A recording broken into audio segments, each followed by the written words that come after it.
लेकिन सच 2010 में शिक्षा सुधार की बिल उन्हीं की सरकार ने लाया था, दबाव में उन्होंने उल्लेख किया। ये हमको प्रश्न पूछते हैं, क्या मजबूरी था कांग्रेस पार्टी की, क्या मजबूरी था नेता प्रतिपक्ष की, उन्होंने उस बिल को उल्लेख किया। मोदी, ये सरकार किसी और का रिकॉर्ड बनाए ना बनाए, लेकिन पेपर लीक का रिकॉर्ड जरूर ये सरकार बनाएगी। सेंटर वाइज जिन बच्चों को सबसे ज्यादा नंबर मिले हैं, क्या उसकी सूची जारी करेंगे? The Indian examination system is a fraud. If you're rich and if you have money, you can buy the Indian examination system. Court is hearing that case. It will be proper to just wait and watch what Supreme Court is giving instruction, and this house is open to any kind of discussion. Akhilesh Yadav ji, 1 minute में सबका जवाब दूंगा आज। चलो बैठो। अध्यक्ष महोदय, मैं आपका धन्यवाद देना चाहता हूं। देश के बहुत महत्वपूर्ण सवाल पर आपने मुझे पूछने का समय दिया है। अध्यक्ष महोदय, ये सरकार किसी और का रिकॉर्ड बनाए ना बनाए, लेकिन पेपर लीक का रिकॉर्ड जरूर ये सरकार बनाएगी। अध्यक्ष महोदय, मुझे इसके बैकग्राउंड में नहीं जाना है कि पूछें। अध्यक्ष महोदय, मुझे बैकग्राउंड में नहीं जाना है कि कब कैसे किस संस्था को बनाया गया है। पूरे देश के छात्र इस पे आंदोलित थे।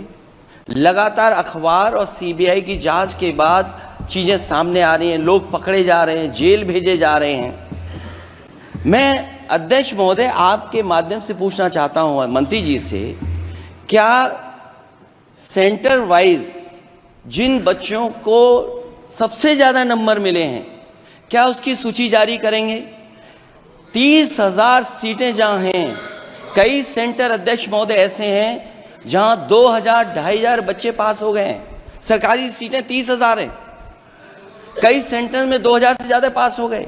कई प्रदेश के ऐसी जगह है जहां पर कुछ सेंटर से 600 से 650 से ज्यादा सबसे ज्यादा नंबर हैं। और अगर वो संस्था इतनी क्रेडिबल थी तो अध्यक्ष महोदय, जिन सेंटर्स पे ये परीक्षा हुई उन सेंटर्स का इंफ्रास्ट्रक्चर क्या था? क्या मंत्री जी ने जानकारी की थी इस बात की? अध्यक्ष महोदय, मेरे आपके माध्यम से एक ही निवेदन है कि बिना ये मंत्री जी रहेंगे तो न्याय नहीं मिलेगा बच्चों को। अध्यक्ष महोदय, आदरणीय अखिलेश जी की प्रश्न का मैं विनम्रता से उत्तर देना चाहूंगा कि अभी सुप्रीम कोर्ट में जो चल रहा है केस, सुप्रीम कोर्ट ने ऑर्डर दिया पूरा विद्यार्थियों की सूची को वेबसाइट में उपलब्ध करा दो। सब पिछले 3 दिन से देश भर की सारे विद्यार्थियों की लिस्ट पब्लिक डोमेन में उपलब्ध है। यह सारा चीज खुले पे है और कई प्रकार की तर्क आ चुका है। सर, मैं एक अभी उसमें केरल के विद्यार्थी भी अच्छे किए हैं, क्या हम ये कहेंगे भी वहां भी कुछ गड़बड़ी हुई थी? ऐसे आरोप करना, मैं देश की ग्रामीण इलाका, देश की एसटी एससी इस बार सबसे अच्छा परफॉर्मेंस करने वाले देश की एसटी एससी ग्रामीण बैकग्राउंड आर्थिक पिछड़े लोगों की है। क्या हम उनकी मेधा को हम चुनौती देते हैं? और बाकी रहा क्वेश्चन पेपर लीक की, सर मैं शुरू से मेरा एक स्टैंड रहा, राजनीति नहीं करना, लेकिन अखिलेश जी जब वहां दायित्व में थे उस सुबह की सर सारे सूची है कितने बार उत्तर प्रदेश में क्वेश्चन पेपर लीक हुए हैं। माननीय एक मिनट प्लीज, एक मिनट। राहुल गांधी जी, आप प्रश्न पूछना चाहते हैं? Speaker sir, it's obvious to the whole country. It's obvious to the whole country that there is a very serious problem in our examination system. This is not just a question of NEET, it is in all the major examinations. Now, the minister has blamed everybody except himself. Right? I don't even think he understands the fundamentals of what is going on here. आप प्रश्न क्या है आपका? आ रहा हूं sir. Sir, ये मैं question को सेटअप कर रहा हूं। इसलिए प्रश्न पूछते हैं।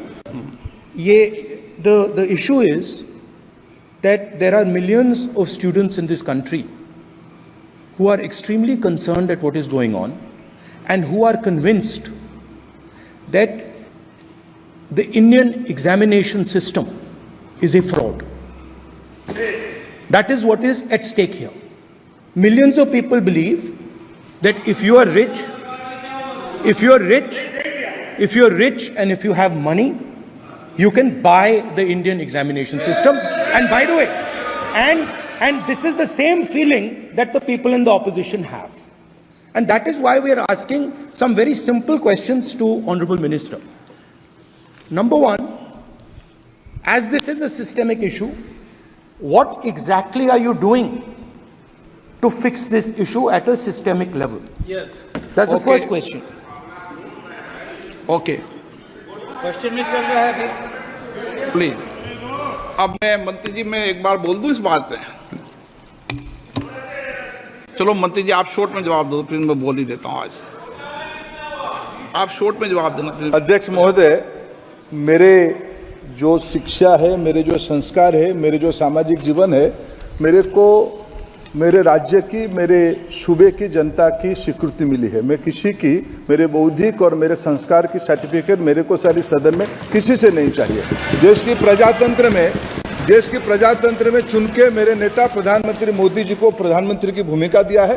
मैं उनकी निर्णय से यहाँ उत्तर दे रहा हूँ सदन को।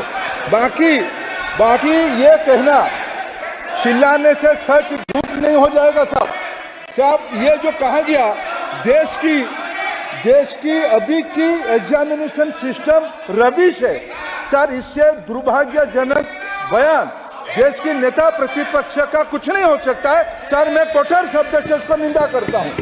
बाकी रहा, मैं सर आपके सामने, आपके माध्यम से देश के सामने सर एक तथ्य रखता हूं सर। जिन्होंने रिमोट से सरकारें चलाई है, 2010 में 3 बिल आया था सर शिक्षा सुधार के लिए।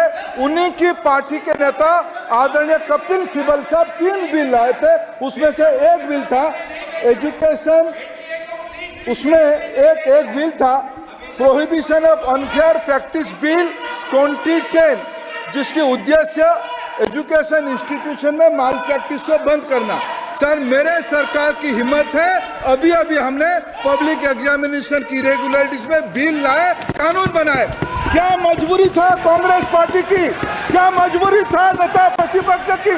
उन्होंने उस बिल को उल्टा किया, किसके दबाव में उल्टा किया? क्या निजी मेडिकल कॉलेज की दबाव में, उनकी घूसखोरी की दबाव में उन्होंने उस बिल को उल्टा किया था? सच सुनने की सामने ही है। ये मैं किसी की विद्वता पे प्रश्न नहीं उठाता हूं, लेकिन सच 2010 में शिक्षा सुधार की बिल